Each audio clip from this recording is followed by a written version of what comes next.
Greetings, 485 teams. Let me share my screen with you. This will be an interesting video today. What we're doing is going over some of the past successes for some of the other teams, a few snippets. I'm taking you through the a couple of final presentations to show you what's going to happen by topic 8. This is before your first major team meetings take place and all your decisions. So it's a great way to look at the end of the maze to see how you can start the beginning of the maze. How are we going to end up? Um, some of these are from teams that did really well, others that didn't do so well, but the comments are fantastic. You'll love them. To begin with, this is one of our yellow teams that created a flywheel, marketing and financial, and just blew the doors off. They just took off with the sim and through all 5 decisions. This is for our online class, so there are 5 decisions rather than the 15-week class. So, with 8 or more, there are more decisions, there's also a merger and acquisition that's in the ground school. We do not have a merger and acquisition with the online course, in case you haven't figured that out yet. Make sure you download your cheat sheet and watch the videos before your team meetings. When you put together your team meetings, look at the strengths and weaknesses of your team members. Discuss them openly. Say, I'm really good at finance. I don't understand marketing that well. I'm fantastic at marketing. I do not understand finance and accounting. Get the strengths and weaknesses matched with the sim quickly. Take leadership roles, all of you. Each one of you are going to be a CEO of your car line, whether it's low cost or image or family, eco-friendly, all of the different car lines. Each are a CEO of that car line. And then if one of you wants to say, hey, I am the leader, I'm appointing our validators to help get each sim turned in every week, Saturday at noon. And you'll see that on the sim. When you can go in, you'll see the time clock leading up to validation. You just click validate, and then I will run the sim for the whole class.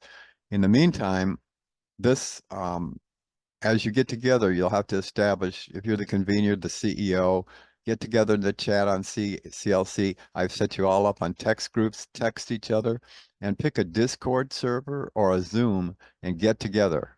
Get together soon and frequently, even if it's only 15 minutes at a time. And then the final long meeting could be an hour or 2 hours, making your decision before Saturday.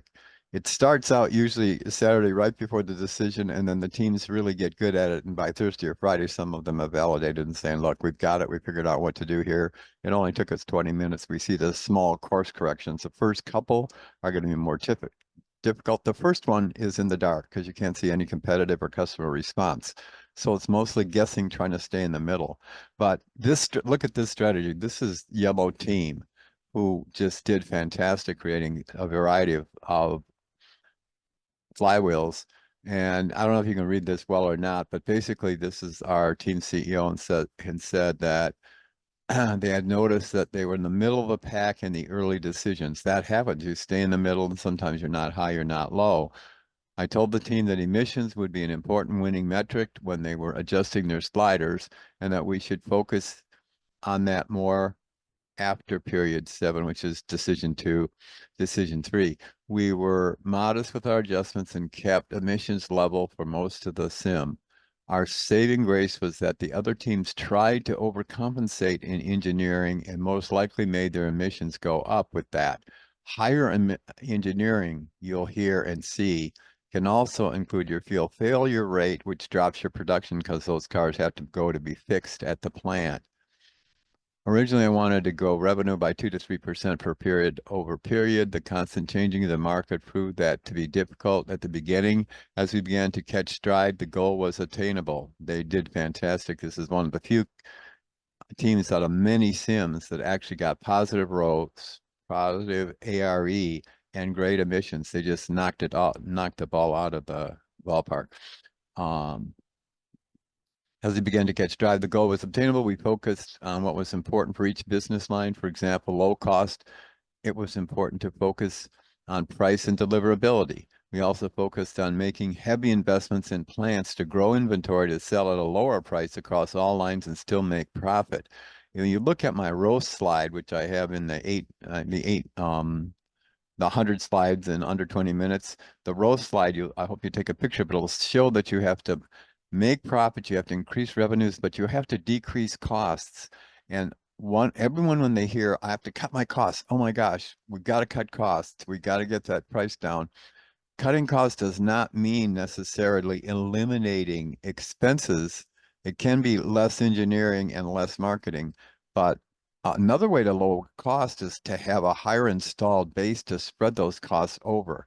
So if you can gain those unit sales and move that inventory, get those turns going, that also lowers your per unit cost, which means you can have more engineering, more marketing thrown into that particular line, like the cash cow. Um, we're focused on making heavy investments in plants to grow inventory to sell at a lower price across all lines and still make some profit. Competitively, there was evidence that many teams were putting too much money into engineering and or marketing. Happens at the beginning. You over-engineer, you over-market, and then you can't meet demand. You'll see that slide over and over of lost orders over inventory. And there's a 0 point on the LOI here, and you'll see yellow team constantly stays in the middle, which means on the bottom, lost orders because they had too many sales and couldn't, or orders and couldn't deliver the sales, or inventory. They built up too much inventory. Um, Again, they said that by over engineering, over marketing, that cut into the other team, green and especially red in decision 3. Our strategy was then to focus on the sliders specific for each business line and come close to the market average in the other sliders. So this is a great strategy. It might take you 3 decisions to figure that out. I'm trying to give it to you up front here. Don't go too far to the top or the bottom. Try to stay in the middle, except those lines you say, this is going to be what we're focusing on. You got to move that vision saying, okay, we're going to move our market share here by really matching these customers' demands, but not, or needs with our value proposition, but not going over it. And then there's only like 6 slides and only 3 comments here. You can see this final presentation, when you do well, can just be very brief and say, this is our strategy, this is why it worked. If you did really poorly, you still can get an A+ in the class by being honest and showing these slides and saying, here's where we went wrong. It's honesty that matters, and the learning comes from the mistakes, as you'll see in these mentions, as much as it does from the wins. An example of our strategy to grow plant capacity with leverage. Okay, the first group of slides was how do we drive demand and get market share? Now they're saying, okay, what about capacity? Because that's the other side of demand is supply. So how can we use leverage to grow, which means their debt to equity? The strategy was to price our cars lower than competitors, but still turning the same profit revenue by selling more units at a lower price point. Now, you can't lower that price unless you can cover that with your inventory, and you can't just do it by dumping inventory and lowering the price so low that there's no profit. We made sure to focus on the important attributes for each car line. A lot of times that focus is missing. The key to all success in life is focus, and if you don't focus on those key aspects in each line that matches what those customers want, you will not be specific enough to really target that market. If we were close to the market on the secondary attributes and competitive for the primary attributes, I was confident we would be able to sell units at a lower price point, regardless of the business line. This is a great wisdom. It takes many, many, many examples and not very many Sims companies figured this out. It's that you can sell at a lower price point in all 4 business lines if you really focus on those key attributes and stay close to the market on the secondaries. That you'll be able to really hit the exact sweet spot on every one. This is showing the graphics above, gaining market share in all 3 business lines. The team never gave me pushback on my decisions. They allowed me to lead. So this was a financial person, and there was also a very strong marketing person in this team, and they went back and forth. Every business line was allowed to do whatever they want up to that final decision when there was a big meeting. It started out almost 3 hours for this team and ended up about 30 minutes because at the end you really get to know each other and work well, and you know what you want. They have taken image, and after trying 4 different car lines within models within Image. They said, okay, you're doing great with the race car. Stay in that niche and we'll make profit it and we'll sell a lot and we'll beat the competitors because no one else is making that exact model. But it's not over engineering. It doesn't have so many features that we have a high field failure rate. Oh, look, that family, they went after family. It's failing. They didn't have a big enough dealer network. Let's hit that competitor, go head to head with them, but not on price. Let's increase our dealer network a little bit and we'll pull a lot more customers from them. So that kind of competitive strategies really comes from looking at the financials.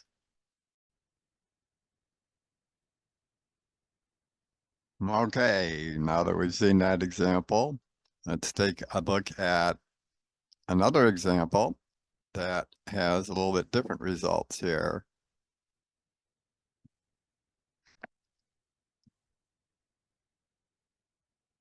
This is an example of a team that started out really slow, made a few really bad decisions, and never quite recovered. They ended up second to last in the sim in this particular universe of Blue Team.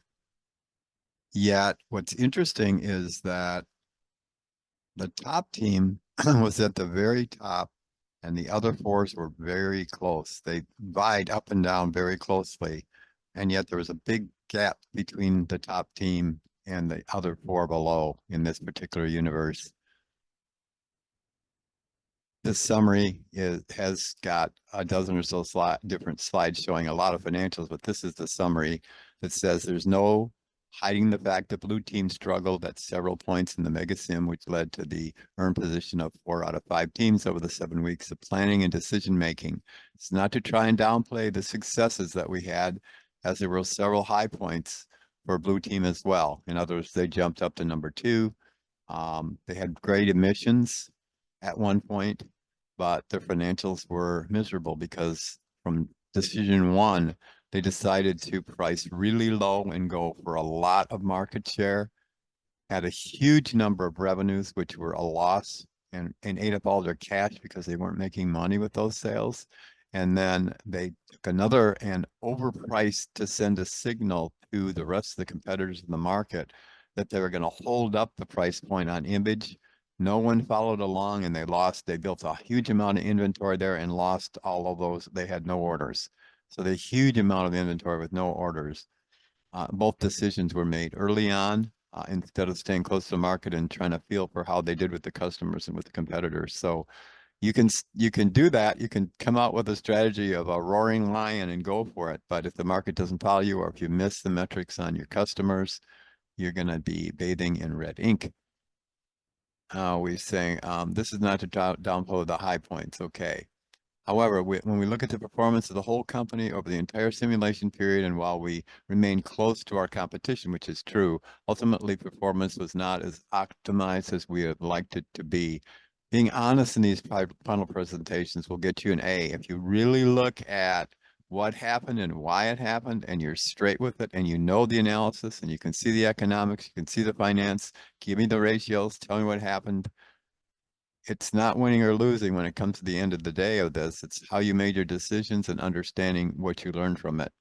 We will examine 2 of these points on the next slide in depth, but an early misjudged decision to increase pricing ahead of the market led to Food Team having a surplus of inventory, low revenue, and sales, while employee morale all took a hit in the after effects of their first decision.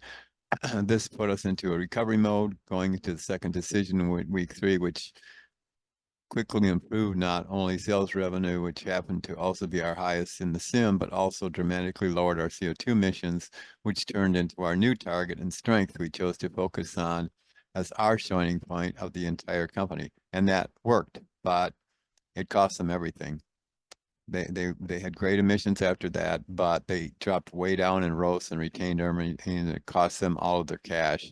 Decisions 3 through 5 all followed similar grounds. Review the losses from the prior week, adjust manufacturing levels per sales from the prior period, make sure sales pricing was in the delta of the rest of the market, no more outliers, and let the other teams focus into marketing while we took our marketing dollars to other needs like engineering and HR quality to improve employee morale and maintain our low field failure rates, which except for our family line, we're all well under 10% failure rates, with family only having 10.9%. So you can see you can do a lot of the right things, but you have to watch the finances also. And they did really well of recovering from a disastrous start. You'll see if you look in your financials and see the word, the numbers, you'll see this in future videos, 19,000 or 18,999. When you see that number, that's a trigger that you had to take a government loan. You ran out of cash. So borrow that $2,000 before your first decision to make sure you have cash, and then be very careful to look at your cash at the end of the decision before you validate. Don't go, oh my gosh, we're going to run out of cash and we're not going to get the results we have, and then we won't be able to invest in plant, and we'll have a ton of lost orders. As a summation of performance of the company after the early blow from decision one and success of decision two, the overall trend of the company's outlook was not good, was poor. Share pricing was in a constant decline. Sales were fluctuating. Several government loans had to be issued to keep Blue Team in the game. And while there were a few highs that could be claimed by Blue as top or even best in the industry, the company struggled and outlook was not good as the simulation came to an end. So there we have a tremendous amount of honesty. And that's what's needed in these final presentations. But this is trying to give you some alligators, what to watch out for, not getting too extreme in your decisions. And if you want to get extreme on the demand side or market share, make sure you cover that demand with supply, that you're not using all the money for marketing engineering and you're not putting it into production, or you'll get stuck with a ton of inability to produce, or a ton of inventory on the other side. If you can produce a lot, but you don't have the marketing. So that's a balancing act between supply and demand that every team needs to make.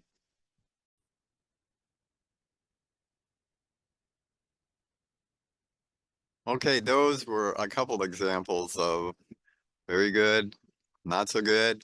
And we'll end this with a third quick presentation by Emily, our CEO of one of our teams, a video that she made to recap some of her financials. And just another example of an endpoint of the sim that you can have, where you show your strengths and your weaknesses, you admit to what you did wrong, and you show what you did right, and give examples of those financially. With all the graphs you'll see here are graphs that are available on the sim. I'll either be sending them to you if it's a complex graph that we put together for you, for the team, or you'll see it within your own team interfaces and competitive interfaces. So you will have this feedback at the end of every sim. So we're going to end this with M's video. You'll see it here in a second. And then I'll say goodbye now, because I won't stay after this to keep this brief. But remember, when you're getting your teams together, watch some of these, all these doing more, so that you can see the end in the beginning. So you can get an idea of what does it take to be the best at the end of the sim, and that'll help you avoid mistakes and alligators as you make your decisions. But remember, organize your team now. Have some early meetings. Discuss the sliders. How do they tie to the market and your customers? What might the competitors do, and how do we respond if they do A, B, or C? Get ahead of the curve. And the first decision is easy, and so is the last. So of the five, you've got three in the middle that you really got to work on, and they get easier as you go along. The first one, you have no competitor response, no customer response. So come up with a strategy, try to see how it works, and just guess what the competitors might do, but you can't really, no one can see the future. So once you see that competitive feedback, then you can get into it. But before you get going, make sure you visit the chats in CLC, talk to your team, text each other, get together, understand their strengths and weaknesses, assign work to each of you, and hang together in this class. This will make the class so much easier for you, because you can reuse resources, sources, quote each other, quote the team. It looks like a really tough class. If you have teamwork, it's not. It's just like business. When you get into business, if you have a great team, it makes your life so much easier. So get together in a Discord or a Zoom right away, agree how and when you'll meet, show up for the meetings. You've got, I don't know what it is, 600, 1600, I mean, 600, 800 times two, all your peer review points that also will account in reviewing each other. And if you do a great job as a team, I'll show you the metric where you can give each other maximum points. We do that on purpose. If you really love each other as a team, you've done great. Got a couple of people that never show up, you're going to have a lot of difficulty and they'll probably fail the class, but you can still get an A despite that, but your team will really suffer. So it's individual effort, but it's everything in the universe is organizational. Even a human being is an organization of cells and neurons and spirit. And the same thing with galaxies, and the same thing with stones. Everything is an organization, just like our businesses are. So without further ado, here is Emily's final presentation to give you an example of a balance between the best and the worst, and kind of what a great presentation looks like by being honest, but understanding the metrics and what you did to explain the upsides and downsides by the end of your presentation. This will affect all of your work in the Sims and the teams and get you a great start on the rest of the class all the way through the end. Thank you.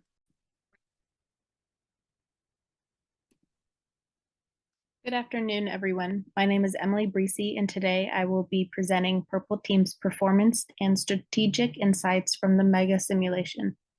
This presentation is designed to provide a comprehensive overview of our data analysis, highlighting key performance results, and share our recommendations for future leadership practices. Let's begin with an analysis of our financial data and performance outcomes. This slide presents our analysis of the cash flow and asset data over the last 3 periods of the Mega Simulation. In period 7, we had a positive cash flow from operations of $2,519 and total assets worth $44,283.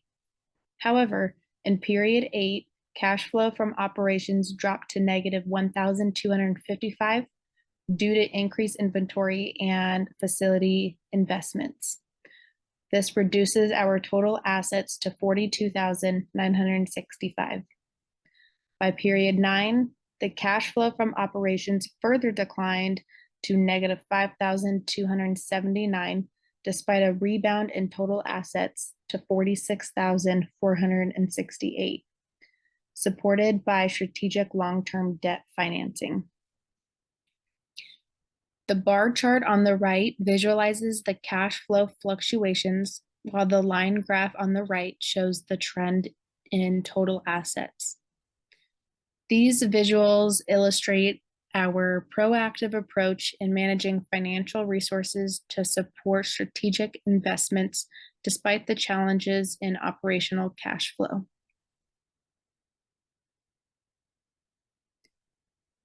This slide highlights 2 key performance outcomes based on our data analysis. First, our image product line was a notable success. By allocating substantial resources to marketing and focusing on quality improvements, we achieved a positive EBIT of $833 and a return on capital employed of 10.1%. The positive risk we took with high marketing expenses paid off, leading to higher sales volume and revenue. On the other hand, our eco-friendly product line did not perform as well as intended. Despite our commitment to sustainability, the EBIT remained negative at negative 481, and we faced a high yield failure rate of 11%. The analysis revealed that high production costs and mismanaged inventory contributed to these challenges. The negative risk here involved the potential backlash from not meeting eco-friendly claims, which affected our brand reputation and sales. A critical decision that I made and the team adopted was to increase long-term debt to finance facility upgrades and inventory expansion. This decision was thoroughly explained to the team, emphasizing the long-term benefits and backed by data-driven projections. As a result, we managed to enhance our production capabilities and support future growth, as shown in the graph that illustrates the allocation of our investment funds.